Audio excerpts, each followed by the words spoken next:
la compagnie. On vous retrouve aujourd'hui pour faire un book haul. Et un book haul, je crois que c'est le premier du genre. Tu te dis mais quel genre?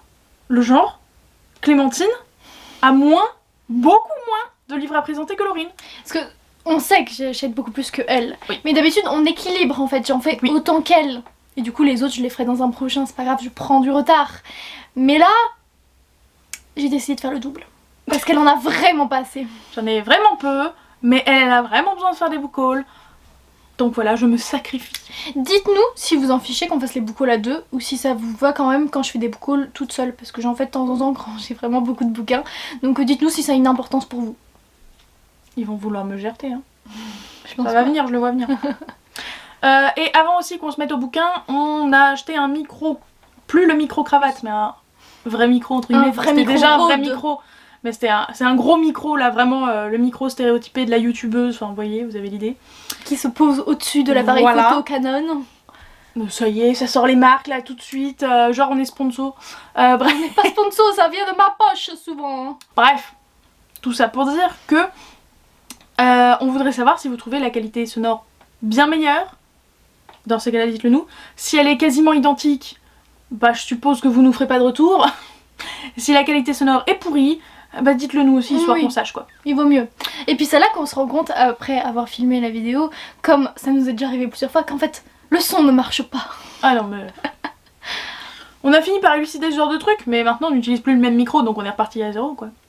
Bon bref, sur ce, il est temps de parler bouquin, non? Le premier roman de ce book haul, c'est le 3e tome de Âme, je sais plus quoi, d'Emma Green. Donc là c'est Âme indocile, donc c'est une trilogie il me semble, donc c'est le 3e tome. À chaque fois ce sont des personnages différents.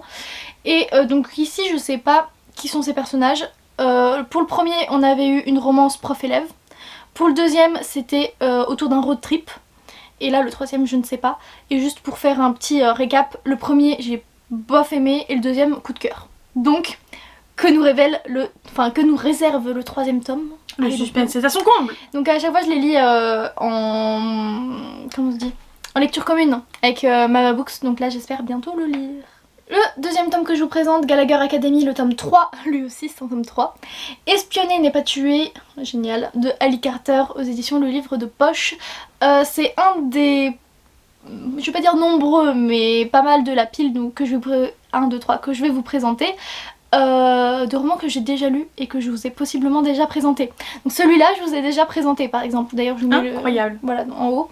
Oui, ça veut dire que j'ai plus de retard dans mes book hauls que dans mes update lecture. Je sais pas ce qui est préférable en soi. J'aime pas trop cet ordre-là, d'avoir déjà présenté avant, j'aime pas avoir déjà donné mon avis avant même de vous les présenter en book haul. J'aime pas trop ça. Ouais mais il y a plein de gens qui regardent les book hauls et pas les avis, alors tu sais. C'est vrai, c'est vrai. Du coup c'est l'histoire d'une adolescente de 12-13 ans qui est dans une école dite pour jeunes filles surdouées, mais en fait c'est une école qui forme des femmes espionnes en fait. Donc c'est sur une école spécialisée filles. Et du coup voilà, donc c'est tout le temps leurs petites aventures, comme leur école, etc. Comment apprendre à être une espionne, leurs petits cours, leur coup de cœur, etc. Donc c'est mignonnet. À toi Clémentine, tu as le droit de présenter un bouquin maintenant. Ouais, et en plus je vais vous présenter un truc que je vous ai déjà présenté 12 fois. Wouh. Mon dernier achat, puisque c'est sorti fin août, et on vous tourne ça fin septembre. C'est le 4e et dernier tome des 100, donc le 4e tome Rébellion de Cass Morgan aux éditions PKJ, puisque je l'ai en poche. T'as presque fini? Oui. Enfin, j'ai fini les achats, mais j'ai pas fini de les lire, hein. On n'y est pas. J'en suis au tome 2. Enfin, j'ai fini de lire le tome 2, il faut que je lise les 3 et 4. Bref, pour le pitch, on est reparti. On suit 100 délinquants juvéniles qui habitent sur l'Arche, c'est-à-dire un satellite qui flotte dans l'espace autour de la Terre. Et ces 100 délinquants juvéniles vont être envoyés contre leur gré sur Terre. Et on va leur dire de là-haut de l'Arche: hé les petits jeunes, c'est habitable ou vous êtes en train de crever à cause des irradiations? Ça va? Où on peut venir? On vous entend plus. Voilà.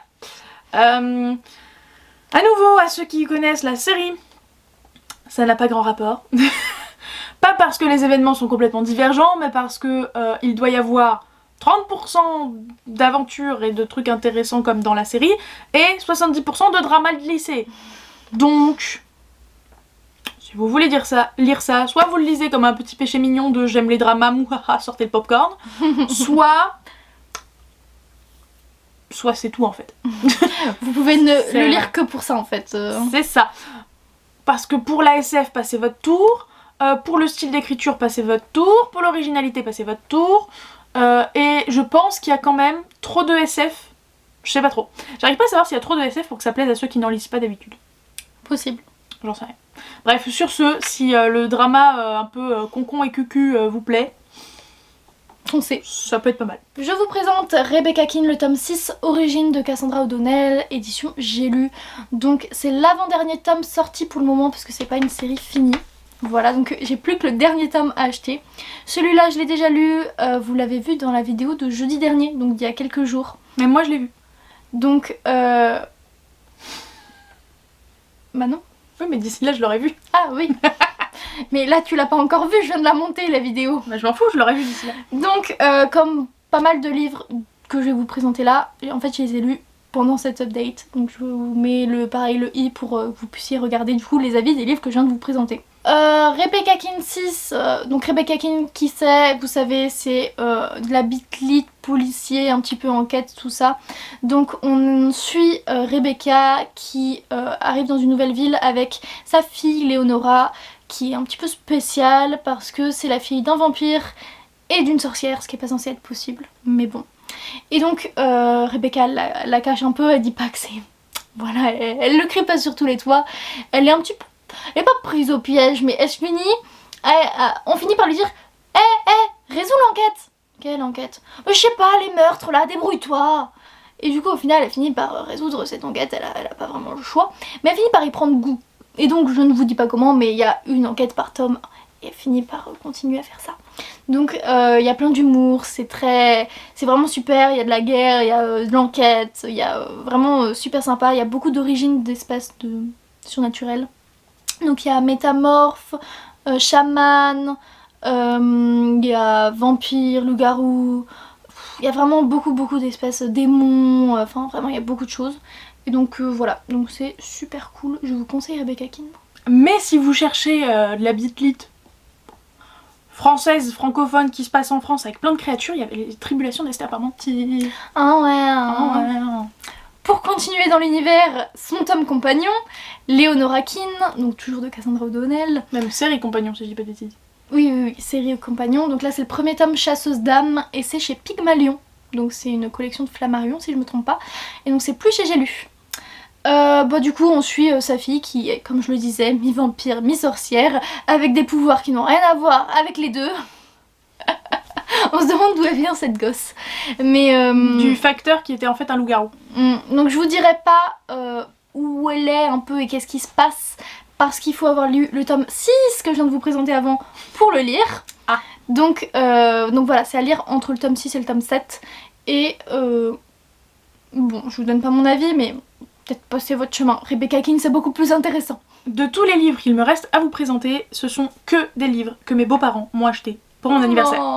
Alors je sais pas ce qui leur est arrivé, ils ont craqué leur slip, c'est-à-dire que d'habitude, quand je leur demande des bouquins, ils m'en offrent 2, 3 à la limite. Là dans ma pile, très bien, hein. Ce qui est déjà très bien, hein, je ne m'en plains absolument pas. Hein. Là dans la pile, il y en a 6. Ils ont craqué leur slibard. Je sais pas ce qui leur est arrivé, mais ils ont craqué leur slip. Donc on est parti juste, je le dis parce que ça me paraît évident, mais voilà. Ils ont choisi à partir d'une liste, donc c'était que des livres qui m'intéressaient, ils ont pas pris au pif ou j'en sais rien. C'est vraiment que des livres que je voulais vraiment. Pour commencer, donc on a le premier tome de Shades of Magic, Shades of Shadows de V.E. Schwab aux éditions Lumen. Dans cette belle édition. Elle est trop belle, ouais. Je sais pas s'ils existent en poche. Ils ont eu un super succès, mais pourtant pas. je les ai jamais vus en poche. Non, je crois pas. C'est curieux, mais écoute, why not. Donc c'est le tome 2. Je rappelle que dans le tome 1, on suit d'un côté Lila ou Lyra, je sais plus. Des trucs qui ressemblent. L'un des deux, Lila, j'y étais. On suit Lila qui est une voleuse et qui ne vole pas pour le plaisir, mais clairement pour survivre. Et de l'autre côté, on suit Kel, qui est le dernier magicien de sang, l'un des derniers en tout cas. Et en fait, ça lui permet de voyager entre les différents Londres. Qu'est-ce que les différents Londres? Il y a 4 Londres différents, blanc, rouge, gris, noir, qui ont tous des niveaux de magie différents. C'est-à-dire le noir, il est maudit, on n'y va plus, il y a eu une grosse catastrophe, on n'y va pas. Le gris, c'est le neutre, il n'y a pas de magie dedans. Le blanc, il y a de la magie, mais tout le monde est prêt à s'entretuer pour la moindre once de magie, donc c'est hyper dangereux. Et le rouge, c'est de là d'où vient qu'elle à l'origine. Et ben c'est tout ce qu'il y a de plus beau, c'est fast, c'est cool, il y a de la magie un peu partout, c'est stylé. Voilà, et ils vont évidemment être amenés à se rencontrer, mais je ne vais pas vous dire comment ni pourquoi. Le premier je l'avais bien aimé, mais clairement c'est pas un truc extraordinaire à mes yeux, peut-être la suite le sera plus. Alors que voilà. ça a été très aimé quand même. Alors que ça a été très aimé, mais en fait le truc c'est que le temps que je le lise, j'ai l'impression que... C'était redescendu la Non, hype. c'est pas la hype qui était descendue, c'était en mode c'est déjà vu en fait. Ah. Alors que peut-être à l'époque c'était pas du déjà vu. Ouais.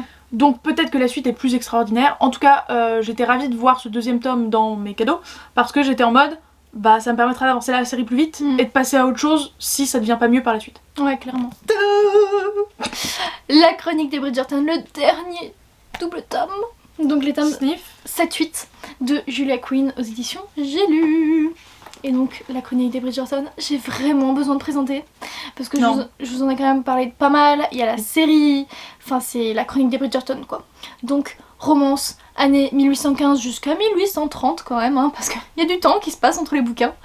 Voilà. Entre les bouquins ou dans chaque bouquin? Ou dans les deux. D'accord. Il y a les deux possibilités. Et donc voilà, on suit 8 romances avec les 8 fraternelles, la fratrie quoi. Oui, voilà, merci. Désolée. Et donc vous savez que j'adore donc la chronique des Bridgerton. Et je les ai mis d'ailleurs dans mes conseils pour commencer la New Romance. Donc si vous voulez commencer la New Romance, Sorcery of Thorns, donc c'est un one shot, même si j'aimerais bien que ce soit une série parce que je sais pas pourquoi ça a une gueule de devoir être une série. Oui, mais en même temps les gens disent que c'est vachement bien que ce soit un one shot et je suis d'accord avec eux. C'est rare les one shots C'est des vrai, SFFF, c'est alors grave on vrai. dit merci et oui. C'est de Margaret Rogerson et c'est aux éditions Big Bang. Parce que je sais juste que c'est un peu genre dans un livre il y a des livres, ou en tout cas on parle de livres. Je sais que c'est de la SFFF. C'est tout ce que j'ai aussi. C'est de la fantasy pour être spécifique. Et je sais qu'il y a de la romance. Mais c'est tout ce que je sais. Sur le sujet. Vraiment, mais c'est juste, il est magnifique. Voilà, il est sublime. Mais par contre, je suis d'accord, il a c'est très ouf. bons avis. C'est ouf parce que à chaque fois que j'en entends parler, je suis en mode ah ouais, il a de super bons avis et tout, ça m'intéresse, ça m'intrigue. Mais à chaque fois, j'oublie le résumé. Ouais, moi aussi, j'oublie tout le temps le résumé. Je sais pas s'il est juste trop bateau ou quoi, mais. Je sais pas. Mais en tout cas, il plaît beaucoup et il est sublime et j'ai trop envie de le lire. Vraiment, là, c'est un des prochains que je vais lire, je pense. Je vous ai présenté Les 100 tout à l'heure.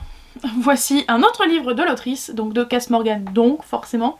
Donc Supernova, qui est le deuxième tome de Light Years, collection R, chez Robert Laffont. C'est une duologie, donc c'est le dernier tome. J'ai lu le premier en lecture commune, je pense que celui-là aussi on se le fera en lecture commune, en tout cas c'est en train de se prévoir. C'est du Cass Morgan, donc c'est la même chose que tout à l'heure, c'est-à-dire on fait genre c'est de la SF, en vrai c'est du drama déguisé en SF. Donc j'imagine le drama, tu sais, déguisé, genre ouh, je suis de la SF. Tu vas me croire, regarde, je suis dans un vaisseau spatial, ouh. Donc le pitch de celui-là, c'est qu'il y a une académie qui est pour être en gros dans l'armée d'un peuple, je crois, ou d'une planète, je sais plus exactement, qui pour la première fois va s'ouvrir non plus juste à l'élite, mais à plein de peuples différents, et donc on va suivre 4 personnages qui viennent tous pour des raisons différentes dans l'académie, qui ont été acceptés pour des raisons différentes, qui ont des motivations différentes, et bref, on va les suivre, voir comment est-ce qu'ils s'en sortent dans l'académie, est-ce qu'ils vont réussir à concrétiser leurs objectifs, etc., etc. Exactement pareil que tout à l'heure, si vous aimez la SF pure et dure, zappez. Si vous aimez le drama de lycéen avec un peu de SF, allez-y. Par contre, je saurais pas dire en fait quel est le moins niaiseux des deux. Les deux sont mielleux et niaiseux à souhait, hein, mais celui-là peut-être un chouille moins. Il y a peut-être un chouille plus de SF qu'il n'y en a dans les 100. Mais alors vraiment un chouille.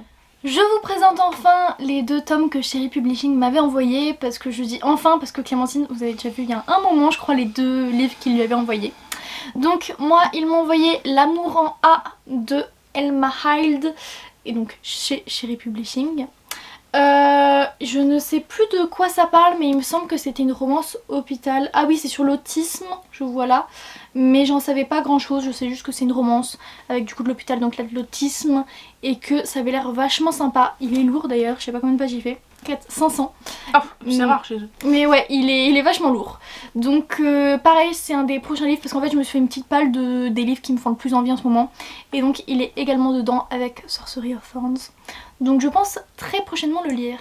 Et le deuxième tome de Cherry Publishing, c'était Une saison au Mythologique Park, le tome 1 de Marine Gauthier, que je vous ai déjà présenté dans un update, donc c'est un peu style colo. Là en fait on suit 3 personnages principaux, 3 points de vue, qui travaillent dans un parc d'attractions mythologiques.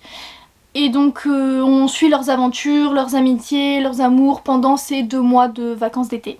Donc c'était sympa, c'était vachement sympa, j'étais un petit peu réticente au début et il y a eu quelques couacs sur quelques petits trucs, mais au final c'était quand même une très bonne lecture. Donc je vous mets pareil l'update où j'en ai parlé tout en haut. Et voilà, c'était assez sympathique. Une autre fin de duologie avec l'amoureuse. Ah, c'est qu'une duologie? Bah il me semble. Hein. D'accord, je savais Il y a pas. écrit la suite de la fiancée, il n'y a pas écrit la fin de la fiancée. Mais il me semble que c'est une duologie. Mais c'est écrit tellement gros. Tu sais, ah oui, mais la sélection c'est pareil. Non mais je sais, mais... Le Robert à la fond en général, collection R, c'est pareil. Mais du coup, ce tome, je le vois à chaque fois à la librairie et j'ai tellement envie de l'acheter à chaque fois. Oui, alors ça que sert à rien, c'est le tome 1. j'ai pas lu le tome 1. C'est débile. Donc c'est le tome 2 de la fiancée, amoureuse, de Kirakas, aux éditions Robert Laffont, dans la collection R. Il est splendide, il est sublime, Ah ouais, voilà, hein, c'est incroyable. Kirakas, de toute façon il se casse le cul pour les couvertures de Kirakas et on comprend. Dans le premier tome, on suivait je sais pas qui et on s'en fiche qui. On est dingue avec les prénoms quand même. Hein. Mais non, mais on est tous comme ça parce qu'on en lit tellement des prénoms. Ouais. Qu'est-ce que tu veux tous les retenir? Qui donc est une jeune fille. C'est une jeune fille. C'est une jeune femme qui est clairement la future première dame du roi, la future reine, probablement, parce que bah, c'est à lui que le roi donne, enfin à elle que le roi donne le plus d'attention. Et malheureusement, eh bien, dans un séjour diplomatique, il y a un autre jeune homme qui va arriver, il va être en mode hé, salut toi. Donc vous allez dire, mais Clem, je croyais que tu détestais les triangles amoureux. Oui, mais c'est Kirakas. Non mais c'est Kirakas et moi je suis une princesse dans ma tête. Hein. Et bah du coup voilà. Et si ça peut vous aguicher un petit peu, sachez que la fin du premier tome est extrêmement et effroyablement surprenante. Et que du coup bah j'avais très envie de lire ce tome 2, surtout si c'est la fin. Au final je ne suis pas sûre que ce soit la fin, mais on verra. Je suppose qu'à la fin du tome je saurai. Ensuite je vous présente 3 tomes d'une même saga. Paf paf paf. Donc les Charlie Davidson de Darinda Jones aux éditions Milady. Vous savez à quel point en ce moment je suis à fond, mais à fond dans cette saga. Et ça va pas aller mieux par la suite si non, je dis pas de bêtises. non, il y a 12 ou 13 tomes. Non Donc... mais par l'addiction je veux dire. Ah ça va pas mieux non plus, j'en ai demandé à mon anniversaire. Donc le tome 4 je vous l'ai déjà présenté. Et les tomes 5-6, vous inquiétez pas, ça arrive dans le prochain update. Ils étaient très inquiets. Ah je pense qu'ils étaient très inquiets, oui. Donc Charlie Davidson, vous savez, c'est aussi de la biscuite, policier, etc. Cette nana, c'est qui? Bah la faucheuse. La faucheuse? Pardon? Oui, c'est elle, vous savez, la petite lumière à la fin, quand vous mourrez, qu'il faut traverser. Mais en fait, c'est elle. Non, elle vous tue pas, c'est juste qu'il faut la traverser pour avoir la paix et l'harmonie. Oui, genre si vous avez regardé Ghost Whisperer dans voilà. votre jeunesse, c'est exactement. Et du coup, d'ailleurs je crois qu'il y a une référence à un moment à Ghost Whisperer. Ah bah voilà, En mode les classiques. T'as cru que j'étais la meuf de Ghost Whisperer ou quoi? Oui. Il y a ça à un moment, je sais plus dans quel livre, mais il y a ça. Mais du coup, bah il y a des fantômes qui veulent pas traverser. Et donc ceux-là, Vilain. voilà, bah elle les aide. Et à côté, c'est une détective privée, donc souvent elle a des affaires liées avec les fantômes qu'elle a, évidemment. Donc voilà, c'est plein. La meuf, elle est totalement mais sarcastique au possible. Oui, on aime ça. On adore ça, c'est vraiment génial les Charlie Davidson, vraiment. Il y a de l'amour, de l'amitié, du caliente. Caliente, un petit peu, ça va, il y en a pas beaucoup. Ah bah ça commence quand même sur un rêve où ça elle a un commence comme orgasme ça. ou un truc du genre je crois. Mais il y en a vraiment pas tant que ça, genre il y a peut-être 1 ou 2 scènes, même pas par livre. Donc c'est vraiment très faible. Et du coup voilà, donc je suis à fond de Charlie Davidson, vous allez beaucoup en entendre parler encore. Les derniers livres que je vous présente sont les derniers livres donc, de mes beaux-parents et surtout d'une même série. Paf, paf, paf. Donc les tomes 2, 3 et 3,5 qui est tout petit Ouais. de Ivy Wild. Ils sont tellement beaux. Mince d'ailleurs je vous ai montré le 3 au lieu du 2 et inversement. Attendez. 2, voilà. Qui s'appelle Meurtre, magie et télé-réalité. D'Hélène Harper aux éditions Bookmark. Et pas MXM Bookmark, même s'il y a toujours écrit MXM Bookmark derrière, vous avez compris. Le tome 3, SOS Fantôme en détresse. Et le tome 3.5 ridiculement petit, Noël, enquête et étincelle. À mon avis, le 3,5 est dispensable, mais on vous dira quand on les aura lus. En tout cas, pour l'instant, ce n'est pas le cas. Ils sont magnifiquement violets, Laurine adore, je suis sûre. Ils sont tellement Voilà. beaux. Est-ce que on part sur un pitch simple? Eh bien, on va suivre Ivy qui fait partie des rares sorcières, magiciennes, je sais plus quel est le grand terme dans cette histoire. Sorcière, ouais, ça. ouais. C'est des rares sorcières qui ne fait pas partie de l'académie ou un truc de Ouais, style, je sais plus comment ça s'appelait, parce qu'elle en est partie, parce que selon elle c'était de la merde. Jusqu'au jour où l'académie va la rattraper puisque ils vont merder. Normalement, un prestigieux inspecteur ou je sais plus quoi aurait dû se lier à sa voisine, qui est elle aussi sorcière, mais ils vont se merder et se lier à elle, sauf qu'on peut pas rompre un tel contrat, donc elle va être obligée de devoir l'aider et d'être trimballée partout sur les enquêtes, alors clairement c'est une feignasse, elle a pas envie, elle a pas que ça à faire. Donc c'est assez marrant. À nouveau, héroïne très sarcastique, de la magie, c'est très sympa. Et nous avons toutes les deux hâte de lire la suite, je pense qu'on peut le dire. Le seul truc, c'est que je suis dégoûtée parce que sur ma liste que je fais pour mon anniversaire, chaque fois j'en mets une tonne pour que justement les gens aient un peu de choix. Et j'avais bien spécifié, il me semble en tout cas pour cette série, qu'il fallait l'acheter sur le site de la maison de l'édition. Comme ça, j'aurai les e-books gratuits. Parce que chez Bookmark, si vous ne le savez pas, quand vous achetez le livre papier, vous avez la version numérique gratuite. Ce qui est génial d'ailleurs, tout le monde devrait faire ça. Mais bref. Ben non, mes beaux-parents, ils ont tout acheté sur Amazon. Puis rien que pour soutenir la maison d'édition Bookmark, qui en a besoin, je pense. Bah pas Amazon. Mais du coup, on peut pas leur en vouloir non plus. Bah oui, c'est ça quoi, surtout vu la quantité de bouquins qu'ils m'ont pris. Oui. Donc je suis dégoûtée, mais clairement, j'allais pas me plaindre. J'ai osé leur demander où est-ce qu'ils avaient acheté, et je trouve que c'est déjà un bon pas. Je vous présente Harry Potter. Il est magnifique. Est-ce qu'il y a encore besoin de présenter Harry Potter? C'est celui qui est, vous savez, illustré comme ça, avec des illustrations qui bougent, qui se déplient, etc. Donc c'est le premier tome, c'est de Minalima, un truc comme ça, non? Minalima. J'ai cru qu'elle buguait sur J.K. Rowling au début. Et de J.K. Rowling, donc c'est chez Gallimard comme d'hab. Et Gallimard, mais franchement les gars, vous imaginez pas à quel point ils sont en mode vas-y, ils sont encore cons pour acheter d'autres versions, allez. Bon, il coûte une blinde, je vous le cache pas. Une blinde. Une blinde, il coûte 35 €. Donc c'est un budget, mais clairement je vous le dirai plus dans un update, mais il en vaut le coup parce que je l'ai déjà lu, je l'ai dévoré. Mais voilà, il est absolument génial, c'est Harry Potter avec des illustrations en plus du film, enfin vraiment que ça ressemble aux personnages, enfin aux acteurs en fait. Donc vraiment j'ai trop kiffé. C'est normal que ça ressemble aux acteurs. Hein, parce que oui, je sais, Minalima c'est ceux qui ont fait les films en fait. Donc c'est pour ça. Mais moi j'ai beaucoup aimé ça. Et donc voilà, je vous le conseille, Harry Potter, comme ça, il est magnifique. Et le tome 2 sort le 19 octobre. Donc après, voilà. Franchement, si tu les... Enfin, oui, c'est un budget. On est d'accord, ça restera un budget si tu les achètes tous comme ça. Mais je suis d'avis que si tu les achètes au fur et à mesure, ça sort pas non plus... Enfin, ça va.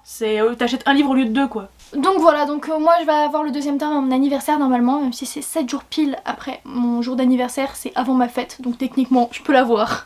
Donc voilà, c'est tout pour Harry Potter. Je vous présente À tous les cœurs que j'ai brisés. De Laura S. Wilde. Drama comme titre. Je sais. De Laura S. Wilde aux éditions Hugo Roman. Je crois que c'est le seul Hugo Roman quand même de ce book haul. Je crois que c'est notable. Oui. Quand même. Mais en ce moment je suis plus Beatlit que romance presque, hein, c'est incroyable. C'est bien, tu rattrapes. J'avais pris trop de retard en fait. Bah oui. Je sais pas de quoi ça parle parce que c'est Laura S. Wilde et que je vais dans ses nouveautés un petit peu importe ce qu'elle écrit. Et le titre est tellement kitsch que est-ce qu'on peut pas se contenter de ça? Et je crois qu'il a eu très bons avis aussi et puis il est magnifique, genre vraiment il est juste sublime. Donc voilà, je sais qu'il me semble de mémoire que c'est un amour de jeunesse, genre un amour d'enfance et qu'ils se perdent de vue et qu'ils se retrouvent après. Il me semble que c'est une de ces histoires comme ça. Mais juste pareil, j'ai trop hâte de le lire. Mais j'ai tellement hâte que tellement de livres que j'ai trop hâte de lire que je m'en sors plus. Mais dis donc, si tu ne sais pas choisir ce que tu lis après, Laurine, j'ai une transition parfaite pour le dernier. Mais quelle transition! Merci Clémentine! Oh là là, mais incroyable! Ce n'est pas un livre donc que je vais vous présenter, c'est Le jeu de la pile à lire par Book and a Cup et Hélène Illustration qui se sont associés pour faire ce magnifique jeu. Donc la boîte est vide parce que je vais un peu vous montrer les cartes quand même. C'est un jeu de cartes avec un dos de jeu de cartes où on voit pas la différence entre les cartes. Mais de l'autre côté, qu'avez-vous? Eh bien vous avez des thématiques, genre la réécriture de contes, ça c'est choisi par quelqu'un d'autre. Ça c'est On Voice je crois si je dis pas de bêtises, parce que je regarde dans le retour caméra, autant vous dire je galère dans ma vie. Ça doit être fantasy, non c'est romance ça. Bref, donc vous avez 4 catégories. La catégorie du style littéraire, la catégorie diversité, donc c'est la rose. La catégorie, Je sais pas comment la nommer celle-là, mais genre type de bouquin, genre votre plus vieux dans votre palle, votre plus gros, choisi par quelqu'un d'autre, ce genre de choses. Et le dernier c'est qu'est-ce que vous allez retrouver dedans, genre des animaux, de la royauté, ce genre de choses.